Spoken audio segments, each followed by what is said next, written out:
वो सज्जन यादव के छत पर से गोली चलाया हमारा बेटा, गोली खा के शहीद हो गया, उस जगह मर गया।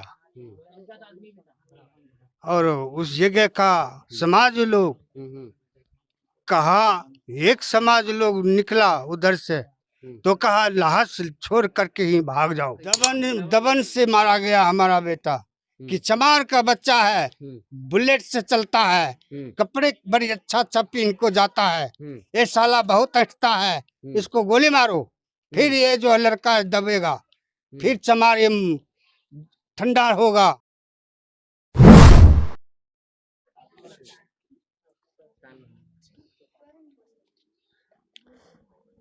दोस्तों, पूरे देश भर में जिस तरीके से दलितों के ऊपर जुल्म जाति की खबरें सामने निकल कर आई है दोस्तों, ऐसे लग ही नहीं रहा कि आजाद भारत में दलित सांस ले रहा है। दलितों की जान कितनी सस्ती है, इसका अंदाजा दोस्तों इसी से लगा सकते हैं कि जहां अभी हमारी मौजूदगी है, ये बिहार के खगड़िया जिला के बेलदौर थाना क्षेत्र के केंद्री गांव है। और केंद्री गांव के एक पीड़ित परिवार के घर पर जनतंत्र खबर की पूरी टीम पहुंची हुई है, जहां पर बीते दिनों 18 नवंबर को 19 वर्षीय छात्र जिसका नाम छोटू कुमार था, उसको जो है गोली मारकर दबंगों के द्वारा हत्या कर दी जाती है। और हत्या इसलिए कर दी जाती है क्योंकि वो जो है सामंतियों के सामने, दबंगों के सामने झुकता नहीं था, नमस्ते नहीं करता था, जिसके वजह से आज छोटू कुमार इस दुनिया में नहीं है। उसको लेकर ये जो परिवार है, देखिए छोटू कुमार का ये घर है और पूरा का पूरा परिवार पर एक दुखों का पहाड़ टूट पड़ा है। और तमाम बात जो है इनके पीड़ित परिवार से पूछेंगे। माता जी हैं जो कि बोलने की स्थिति में नहीं है, आप देख सकते हैं कि किस तरीके से मूर्छित हो जा रही है और ये बहुत ही आहत हुई अपने बेटे के मौत से। और जाहिर सी बात है कि माँ के रहते हुए जब बेटा गुजर जाता है तो एक माँ ही दर्द समझ सकती है, एक बाप ही जो इस पीड़ा को समझ सकता है। उनके भाई हैं, पूरा मामला जानने की कोशिश करेंगे कि क्या हुआ था, किस तरह की मामला है। क्या नाम है आपका? आशीष कुमार। आप छोटू कुमार के कौन हुए? बड़ा भाई हुए। कितने भाई थे आप लोग? 2 भाई थे। वो छोटा थे? वो हमसे छोटा थे। किस दिन की ये घटना है और कैसे घटना घटित हुई? 18 नवंबर का रात में हुई थी और वो मेला देखने जा रहा था छोटू कुमार। उसको रास्ते में ही जियो टावर के पास से ही गोली लग गया। जियो टावर कहाँ है?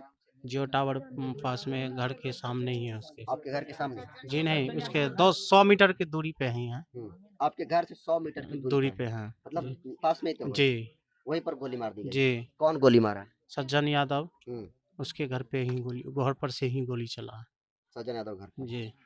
तो सज्जन यादव के द्वारा ही गोली चलाई गई थी? जी। और लोग इस घटना में शामिल थे? था क्या नाम? क्योंकि उसको मतलब कि 6-7 आदमी था।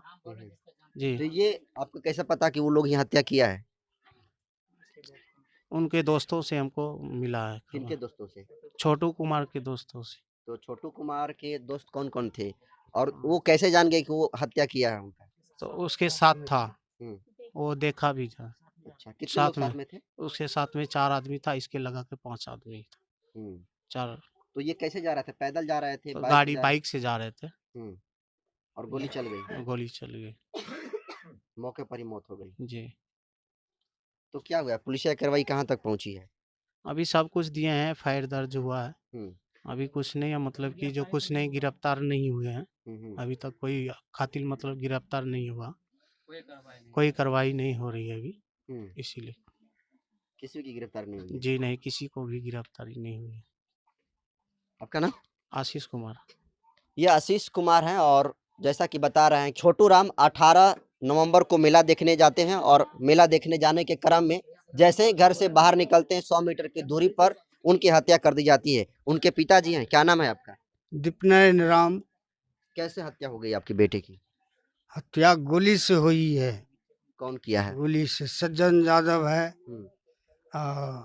उसका क्या नाम है, मनखुश यादव है, विपिन यादव है उसका साथ।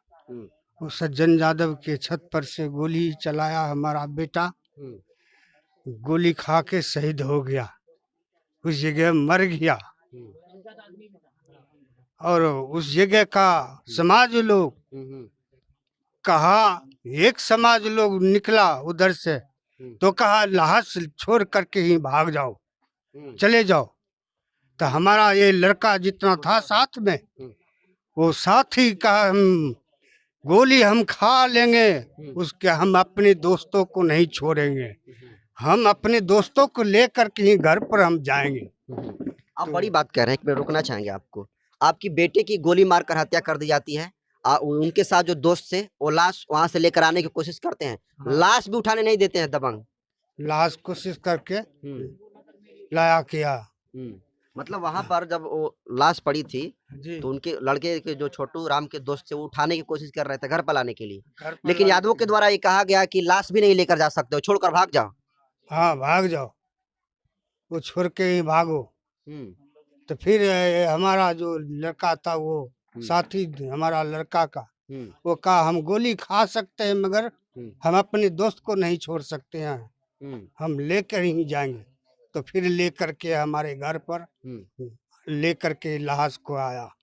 तो पहले से कोई विवाद था आप लोगों में? कोई विवाद नहीं था, कोई अकलंग नहीं था, कोई दाग नहीं था। हम कमाने खाने वाला भीख मांग को हम बच्चे को पढ़ाए लिखाए। हम प्रदेश खट के हम अपनी पत्नी और हम 3 बच्चे हम खड़ा किए हैं, जिसमें आशीष कुमार, छोटू कुमार और विभा कुमारी को हम पढ़ाए लिखा करके भीख मांग के इस समाज में तना किए। उसके बाद हमारा जो है कोई किसी से झंझट लड़ाई नहीं, किसी से विवाद नहीं। ये पूरा गांव की ए पार से वो पार अंचल में किसी से नहीं झंझट हुआ। रोकना चाहेंगे चाचा जी, जब किसी से कोई विवाद नहीं होगा तो कोई गोली क्यों चलाएगा?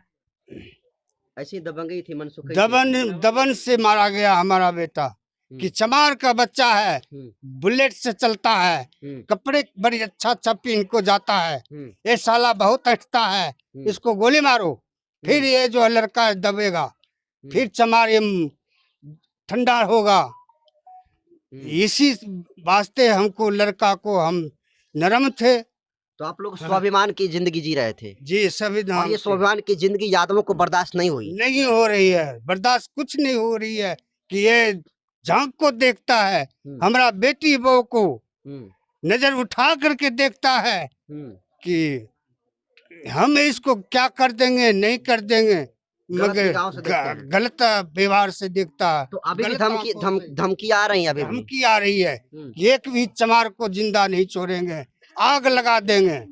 तो गिरफ्तारी हुई है? किसी व्यक्ति की गिरफ्तारी हुई है?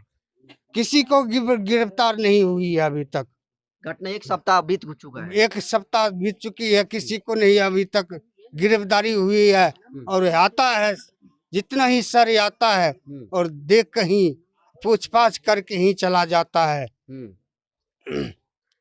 दोस्तों, जो छोटू राम है, जिस तरीके से उसकी दबंगई के द्वारा हत्या कर दी गई है, इस छोटू कुमार का घर है। आप देख सकते हैं कि घर के आप जो अवस्था, घर के अवस्था को देखकर परिवार की आर्थिक स्थिति का अंदाजा लगा सकते हैं।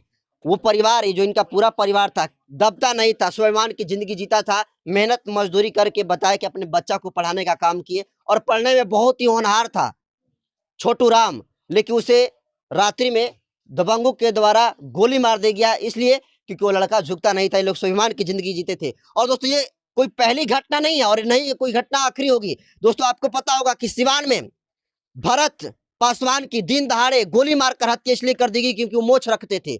बक्सर में एक लड़का टोपी पहनकर मेला देखने के लिए गया, उसे मार दिया गया।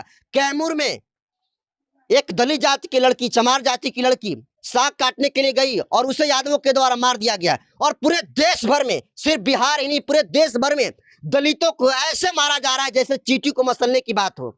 और आज देखिए, पूरा का पूरा परिवार सदमे में डूबा है और इनके अंदर आक्रोश है। अगर ये चाहते तो ये भी उस ईंट का जवाब पत्थर से दे सकते थे, लेकिन अभी भी इन पर संविधान पर भरोसा है, कानून पर भरोसा है। लेकिन कानून कितनी लापरवाही यहाँ पर कर रही है कि घटना के लगभग 1 सप्ताह हो चुके हैं, इनका बेटा इस दुनिया में नहीं है, लेकिन पुलिस यह कार्रवाई करने के बजाय कह रहा है कि पुलिस जो अपराधियों भागे फिर रहा है। आप अंदाजा लगा सकते हो दोस्तों कि अगर दारू पकड़ने की बात होती है तो मिनटों में पकड़ा जाती है। अस्पताल में दारू को छुपाइएगा तो पकड़ लेते हैं लोग, लेकिन एक खूंखार अपराधी घूम रहा है और अभी भी मर्डर करने के बाद धमकियां मिल रही इनको। अब अंदाजा लगाइए कि सुशासन बाबू के सरकार में कितना जो है दलित सुरक्षित है।